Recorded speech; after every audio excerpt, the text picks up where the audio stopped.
নমস্কার, আমি সব্যসাচী।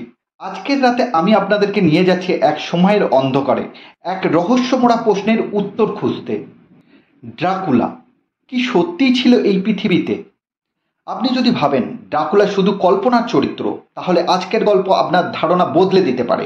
কারণ ড্রাকুলার মূলে রয়েছে এক বাস্তব মানুষ, একজন নৃশংস শাসক যার নাম ইতিহাসে অমর হয়ে আছে, ভ্লাদ তৃতীয়, যাকে সবাই চিনত ভ্লাদ দ্য ইম্পেলার নামে। 1831 খ্রিস্টাব্দে জন্ম নেওয়া ভ্লাদ ছিল ওয়ালাচিয়ার, যেটি বর্তমানে রোমানিয়ার একটি অঞ্চল, সেখানকার রাজপুত্র।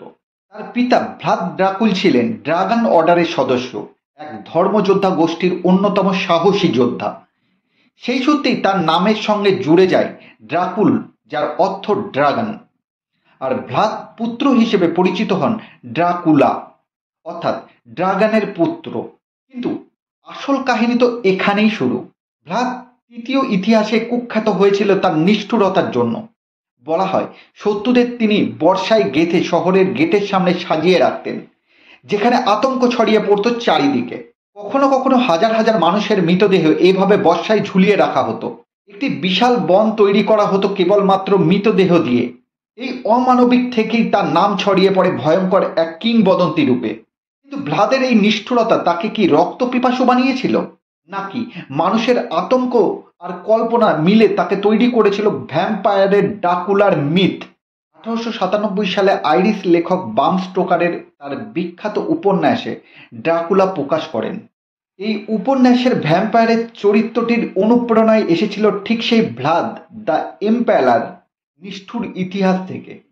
তবে বাম স্টোকের ড্রাকুলা শুধু রক্তপিপাসু ছিল না, সে ছিল অমর, তীক্ষ্ণ দাঁতের অধিকারী, রাতের অন্ধকারের শিকারী, এক অপ্রাকৃতিক সত্তা।